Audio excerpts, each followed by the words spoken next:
Hello guys. आज के video में हम आपके साथ डिस्कस करने जा रहे हैं कि स्टेबल इक्विलिब्रियम क्या व्यवहारिक जीवन में पाया जाता है।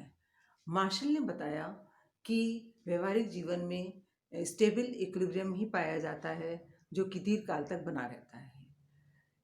इसके पहले वाले वीडियो में हमने ये पढ़ा था कि इक्विलिब्रियम क्या होता है और स्टेबल, अनस्टेबल तथा न्यूट्रल इक्विलिब्रियम क्या होता है।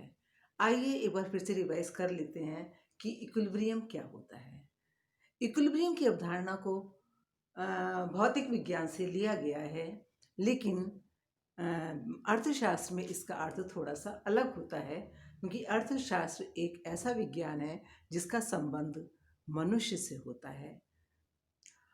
यहाँ पर यानी कि इकोनॉमिक्स में संतुलन का अभिप्राय उस अवस्था से होता है जिसमें गतिहीनता आ जाती है। गति तो होती है परंतु गति की दर में कोई परिवर्तन नहीं होता है।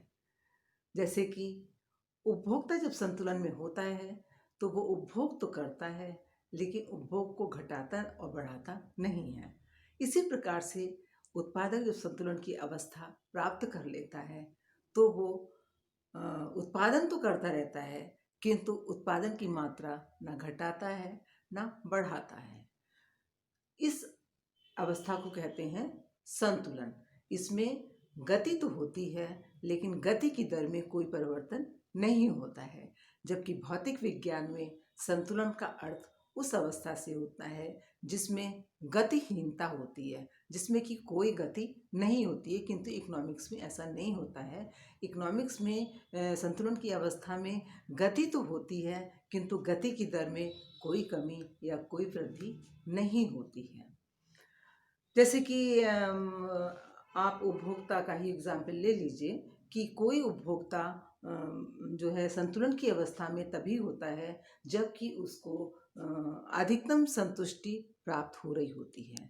जब वो इस अवस्था को प्राप्त कर लेता है तो वो इसी अवस्था पर बना रहना चाहता है, क्योंकि इस अवस्था पर उसको अधिकतम संतुष्टि प्राप्त होती है। अगर वो इससे हिलता जुलता है यानी कि वो अपने उपभोग में वृद्धि करता है या कमी करता है तो उसका संतुलन बिगड़ जाएगा और उसको अधिकतम संतुष्टि प्राप्त नहीं हो पाएगी। इसी प्रकार से कोई उत्पादक संतुलन की अवस्था में तभी होता है जबकि उसको अधिकतम लाभ प्राप्त हो रहा होता है, तभी वो संतुलन में होता है। और अगर वो अपने संतुलन की इस अवस्था में वो जितना उत्पादन कर रहा है उसी को बनाए रखता है, उतना ही करता रहता है। अगर उसमें वो उत्पादन की मात्रा घटाता है या बढ़ाता है तो उसका संतुलन बिगड़ जाएगा और उसको अधिकतम लाभ नहीं मिल पाएगा। इस प्रकार से आप देखते हैं कि संतुलन की अवस्था में गति तो होती है किंतु गति की दर में कोई परिवर्तन नहीं होता है। अब आपको हम बताते हैं कि पिछले वीडियो में हमने आपको बताया था कि स्टेबल इक्विलिब्रियम, अनस्टेबल इक्विलिब्रियम और न्यूट्रल इक्विलिब्रियम क्या होता है। ये तो तीनों आपने पढ़ लिए थे, किंतु आज के वीडियो में हम आपके साथ डिस्कस करेंगे कि स्टेबल इक्विलिब्रियम, अनस्टेबल और न्यूट्रल इक्विलिब्रियम में से कौन सा इक्विलिब्रियम ऐसा है जो कि दीर्घकाल तक बना रहता है और जो स्थायी होता है। जी हाँ, इस संबंध में डॉक्टर मार्शल ने सबसे पहले बताया था कि स्टेबल इक्विलिब्रियम जो है वो लंबे समय तक बना रहता है, वो दीर्घकाल तक बना रहता है। अनस्टेबल इक्विलिब्रियम भले ही थोड़े समय के लिए हो, लेकिन मांग और पूर्ति की शक्तियाँ, विरोधी शक्तियाँ इस तरह से कार्य करती हैं कि पुनः स्टेबल इक्विलिब्रियम स्थापित कर देती हैं। तो आज हम आपके साथ ये बताएंगे कि मार्शल ने किस प्रकार से ये स्पष्ट किया है कि दीर्घकाल में स्टेबल यानी कि स्थिर संतुलन की अवस्था बनी रहती है। इस डायग्राम में आप देखिए डी डिमांड कर्व है और एस सप्लाई कर्व है। ये दोनों कर्व एक दूसरे को ई बिंदु पर कट कर रहे हैं, यानी कि ई बिंदु संतुलन का बिंदु है। और हम ये मान लेते हैं, मान क्या लेते हैं बल्कि ये सही बात है कि ये स्टेबल इक्विलिब्रियम का ही बिंदु है।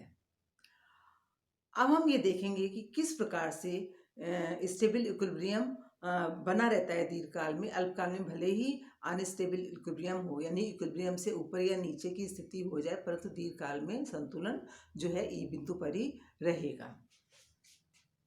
किसी संतुलन की इस अवस्था में डिमांड और सप्लाई ओ एम के बराबर है और प्राइस कितना है, ओ पी के बराबर प्राइस है। यदि किसी कारणवश प्राइस बढ़कर ओ पी से ओ पी 1 हो जाता है तो कुछ समय के लिए संतुलन ई 1 पर स्थापित हो जाएगा, लेकिन इस अवस्था में यानी कि कीमत बढ़ने पर सप्लाई बढ़ के हो जाएगी P1 ए के बराबर और डिमांड कम होके रह जाएगी P1 E1 के बराबर, जिसकी वजह से E1 से ए के बराबर एक्सेस सप्लाई होगी, अतिरिक्त पूर्ति होगी। अब इस अतिरिक्त उत्पादन को कैसे बेचा जाए, इसके लिए उत्पादक क्या करेगा, प्राइस में कमी करेगा। ये एक्सेस सप्लाई प्राइस को नीचे की ओर गिराएगी और पुनः संतुलन ई बिंदु पर स्थापित हो जाएगा और कीमत घटकर पहले के बराबर यानी ओपी हो जाएगी। इसके विपरीत यदि किसी वजह से प्राइस कम होता है, ओपी से घटकर OP2 हो जाता है, तो ऐसी स्थिति में डिमांड अधिक होगी, P2B के बराबर होगी और सप्लाई P2E2 के बराबर होगी। डिमांड ज़्यादा होगी जिसकी वजह से प्राइस बढ़ने लगेगा और प्राइस बढ़कर ये जो E2B के बराबर एक्सेस डिमांड है, इस एक्सेस डिमांड की वजह से प्राइस बढ़ेगा और बढ़कर बहुत जल्दी ही वो पहले की कीमत यानी कि ओपी के बराबर हो जाएगा और संतुलन पुनः ई बिंदु पर स्थापित हो जाएगा। इस प्रकार से ई जो है वो स्टेबल इक्विलिब्रियम का बिंदु है जो कि दीर्घकाल में बना रहता है। अल्पकाल में भले ही अनस्टेबल इक्विलिब्रियम जैसे E1 और E2 हों, परंतु थोड़े समय के बाद मांग और पूर्ति की विरोधी शक्तियाँ इस तरह से कार्य करती हैं कि वो जो एक्सेस डिमांड सप्लाई होती है उसको समाप्त कर देती हैं, डिमांड सप्लाई दोनों बराबर हो जाती हैं, जिसकी वजह से स्टेबल इक्विलिब्रियम स्थापित हो जाता है, जैसा कि ई बिंदु पर है।